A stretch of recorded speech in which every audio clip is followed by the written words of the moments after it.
Hi friends, இன்னைக்கு நம்ம TNPSC General Englishல Part Cல 20 Nature Central Literary Works and Global Issue Environment and Conservationல Gaia tells her tale இந்த topic பார்க்க போகிறோம்.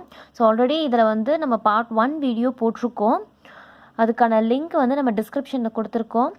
அதில் வந்து என்ன சொல்லியிருப்போம்னா, பூமி மாதாவை நம்ம எப்படியெல்லாம் கால் பண்ணுவோம், க்ரீக்கில் எப்படி சொல்லுவாங்க, இங்கிலீஷில் எப்படி சொல்லுவாங்க அப்படின்ற மாதிரியும், பூமி ஆரம்பத்தில் எதில் இருந்து பார்ட்டாக வந்துச்சு, எவ்வளோ வருஷத்துக்கு முன்னாடி எங்கே இருந்துச்சு, பூமியில் என்னெல்லாம் இருக்குது அப்படின்ற மாதிரியான டீட்டெயில்ஸ் தான் நம்ம டெக்ஸ்ட் புக்கில் என்ன கொடுத்துருக்காங்களோ அதை நம்ம சொல்லியிருந்தோம் ஷார்ட்கட்ஸோட.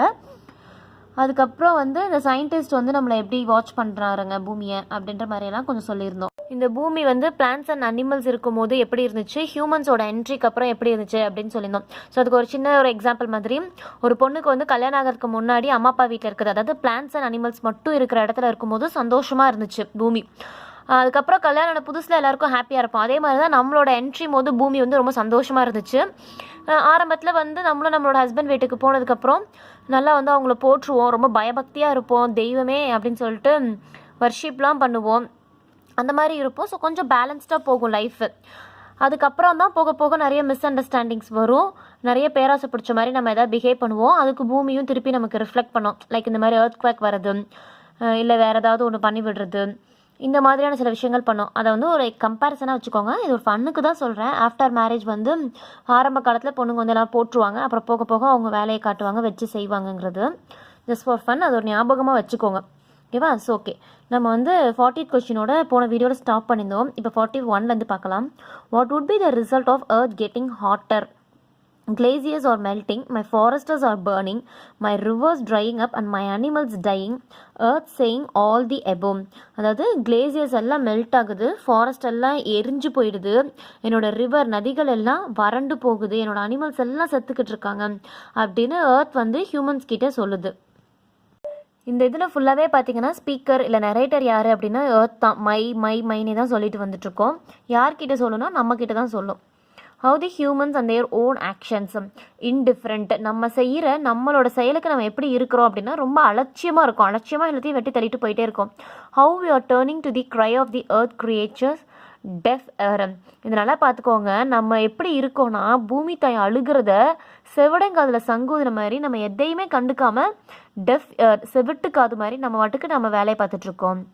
What disappeared against nature for humans? Warmth and love on earth.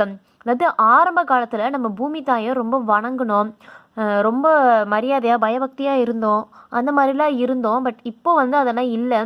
என்னெல்லாம் இப்போ டிஸப்பியர் ஆயிடுச்சு அப்படின்னா வெதுப்பு. அதாவது நம்ம வந்து ரொம்ப நல்லா பார்த்துக்கிட்டோம், ஒரு அன்போடு இருந்தோம், இது எல்லாமே இப்போ வந்து இல்லை அப்படின்னு சொல்கிறாங்க பூமி தாய். From where and all we came to know about environmental pollution, newspapers, journals and documentaries. அதாவது நம்ம எங்கேருந்து இதெல்லாம் தெரிஞ்சுக்கிறோம் என்விரான்மெண்டல் பொல்யூஷன்னா நியூஸ் பேப்பர் ஜேர்னல்ஸ் படிக்கிறதுலையும் டாக்குமெண்ட்ரிஸ் வாட்ச் பண்ணுறதுலையும் இதை பற்றி தெரிஞ்சுக்கலாம். இந்த கொஷினை வந்து இப்படி மாற்றி கேட்பாங்க. From newspaper, journals and documentaries what we are knowing about environmental pollution. What are become extinct and on the verge of extinction, rarest of species. அதாவது அழிவோட விளிம்பில் இருக்கிறதும் அழிஞ்சிட்டு இருக்கிறதும் அழிஞ்சு போனதும் என்ன அப்படின்னா அறியத்தக்க ஸ்பீஷியஸ் தான். What Earth is asking to humans on this situation? Who is to be held responsible for this pathetic state of affairs? அதாவது எர்த் வந்து ஹியூமன்ஸ் கிட்ட நம்ம கிட்ட என்ன கேட்குதுன்னா, யார் இதுக்கெல்லாம் ரெஸ்பான்சிபிள் எடுத்துக்குவாங்க, இந்த மாதிரியான ஒரு அவ்வளோ நிலைமைக்கு யார் ரெஸ்பான்சிபிள் அப்படின்னு கேட்குது. The ozone gas that acts like a canopy, அதாவது இந்த ஓசோன் லேயர் இருக்குல்ல. ஸோ இதுக்கப்புறம் வந்து ஓசோன் லேயர் பற்றி கொஞ்சம் படிப்போம். ஓசோன் லேயர் என்னாச்சு, அதனால் வந்து என்ன டிசீஸ் வருது அப்படின்ற மாதிரி. அதுக்கப்புறம் காட்டை பற்றி படிப்போம், காட்டை அழிச்சிட்ருக்குறோம் நம்மங்கிறத பற்றி, ஓகேவா? ஸோ ஓசோன் கேஸில் வந்து அந்த இதுக்கு வந்து ஒரு என்னவா எப்படி நமக்கு இருக்குது அப்படின்னா ஒரு கெனோபி, அதாவது ஒரு கூரை மாதிரி இருக்குது. கெனோப்பினா இன்னொரு இதுவாக எப்படி சொல்லாங்கன்னா நம்மளை வெதர் இந்த கிளைமேட்லேருந்து காப்பாற்றுற ஒரு ஷீல்டு, அதை தான் வந்து கெனோஃபின்னு சொல்கிறாங்க. ஸோ இந்த ஓசோன் லேயர் இதை வந்து நமக்கு என்னென்னா கெனோஃபி அப்படின்னு சொல்லுவாங்க. Which is protecting us from harmful ultraviolet rays of sun. Ozone gas நம்மளை வந்து வயலட், இந்த ஹார்ம்ஃபுல் அல்ட்ராவயலட் ரேஸ் வந்து காப்பாற்றுறது எதுனா ozone gas. How the ultraviolet rays ரொம்ப ஹார்ம்ஃபுல்லாக இருக்கும். The ozone gas which is protecting us from UV rays of the sun is depleting. அதாவது நம்ம வந்து இந்த சன்னோட யூவி ரேஸ் கிட்ட இருந்து காப்பாற்றுற இந்த ஓசோன் ரேஸ் வந்து எப்படி கேஸ் வந்து எப்படி ஆகிட்டு இருக்குன்னா ரொம்ப குறைஞ்சிக்கிட்டே வருது. which led to increase of chlorofluorocarbon. அதாவது குளோரோஃப்ளோரோகார்பன்கிறது எதுலேருந்து வருதுன்னா நம்ம வீட்டில் யூஸ் பண்ணுற இந்த ஏசி ஃப்ரிட்ஜு இந்த மாதிரியான சில விஷயங்கள் இருந்தால் இந்த மாதிரி டாக்ஸிக் பாய்சனஸ் குளோரோஃப்ளோரோகார்பன் வெளியில் வருது. இது எதனால அப்படின்னா யூஸ் ஆஃப் ஏரோசல் ஸ்ப்ரேஸ், இதை தான் வந்து அப்படி சொல்கிறாங்க, ஏரோசல் தூசி படலம் சொல்கிறாங்க, அதில் இருந்து தான் குளோரோஃப்ளோரோகார்பன் இன்க்ரீஸ் ஆகுது. which has eroded the ozone layer at the poles. CFC chlorofluorocarbon content. ஓகேவா? ஸோ இதுதான் வந்து அரிக்குது ஓசோன் லேயரை. CFC in the atmosphere eroded the ozone layer. What is the result of this CFC content in atmosphere? Expanding hole is developing in the ozone layer. அதாவது இந்த CFC content வந்து நம்மளோட காற்றுல வந்து அதிகமாகிட்டே போகிறனால என்ன ஆகுது அப்படின்னா ஹோல்ஸ் வந்து பெருசாகிட்டே போகுது அந்த ஓசோன் லேயரில். What caused due to this damage of ozone layer? இதனால் என்ன நடக்குது அப்படின்னா ஏன்னா இந்த ஓசோன் லேயர் டேமேஜ் ஆகிட்டு என்ன ஆகுது அப்படின்னா many deadly diseases such as cancer அந்த மாதிரியான வியாதிகள் எல்லாம் வருது, டெட்லி டிசீசஸ்லாம் வருது. ஸோ அடுத்து இந்த ரெட் கலரில் எழுதிருக்கிறது எல்லாமே வந்து ஃபாரஸ்ட்டை வந்து அழிக்கிறனால நமக்கு வர்றது பிரச்சனை, அதை பற்றி தான். ஸோ பிரித்து படிச்சுக்கோங்க, அப்போ கொஞ்சம் ஈஸியாக இருக்கும். ஓகேவா? So which is very important for our survival. Forest நம்மளோட வாழ்வாதாரத்துக்கு முக்கியமானது ஒரு என்ன அப்படின்னா ஃபாரஸ்ட்டு தான். Which bind the soil and preserve it. Trees மண்ணை வந்து பைண்ட் பண்ணி பாதுகாக்கிறது எது அப்படின்னா ட்ரீஸு.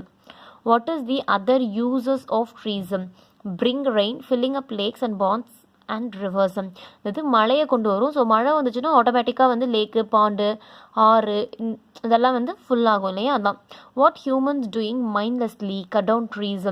அதாவது காரணம் இல்லாமல் அர்த்தம் இல்லாமல் மூடத்தனமாக குருட்டுத்தனமாக நம்ம என்ன பண்ணுறோம் அப்படின்னா மரங்களை வெட்டிக்கிட்டு இருக்கிறோம்.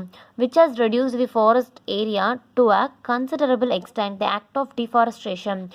ஃபாரஸ்ட் ஏரியாவை அந்த ஒரு அளவுக்கு இருக்கிறத எந்த ஒரு ஆக்ட் வந்து ரெடியூஸ் பண்ணுது அப்படின்னா இந்த மாதிரி நம்மளோட டிஃபாரஸ்டேஷன் அப்படிங்கிறத மரத்தை அழிச்சிட்டு வரோம்ல அதான். Who inhabitated this forest? The animals. யார் வந்து காட்டில் வாழ்ந்துட்டு வருவாங்க அப்படின்னா அனிமல்ஸ் தான் காட்டில் வாழும். நம்ம இப்போ என்ன பண்ணிகிட்ருக்கோம், காட்டெல்லாம் அழிச்சு நம்ம வாழ்கிறதுக்கு வீடு கட்டிகிட்டு இருக்கிறோம். Now the animals have been rendered homeless. Animals வந்து வீடற்று இருக்குது. What are all the questions raised by the earth to us.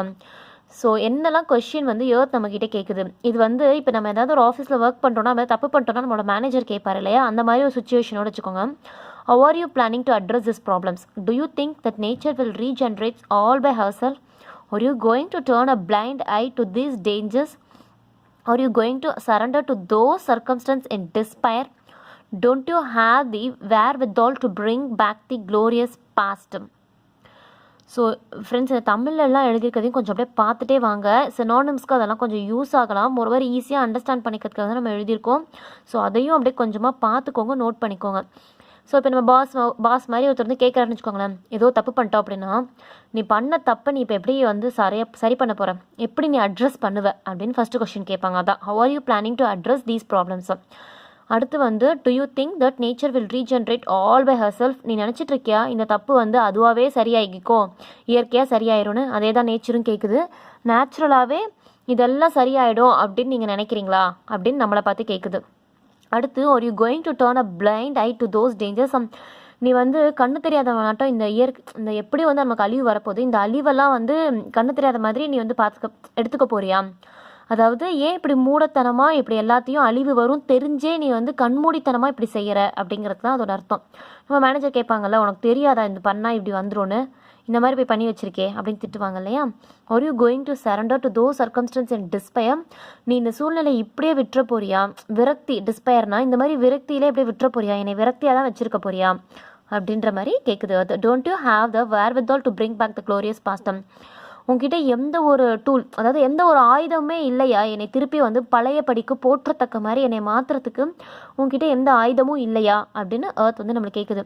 So இந்த கொஷின்ஸ் நல்லா பார்த்துக்கோங்க. இதில் ஏதாவது ஒன்று எடுத்துட்டோ இல்லை வந்து ஏதோ ஒன்று மாற்றி கொடுத்துட்டோ இதில் எது வந்து எர்த் சொல்லலை அப்படின்னு கூட கேட்கலாம்.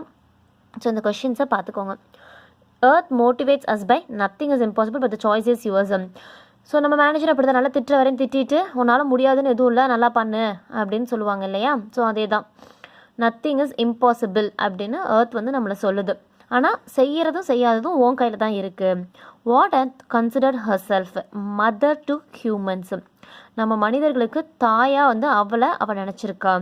அஸ் அ மதர் எர்த், அதாவது எர்த் தான், டியூட்டி டு வார்னஸ் அபவுட், ஒரு தாயோட கடமையாக நம்மளை எச்சரிக்கிறதுக்கு என்ன இருக்குன்னா இம்பீண்டிங் டேஞ்சர்ஸ் ஆஃப் நெக்லெக்டிங் எர்த்.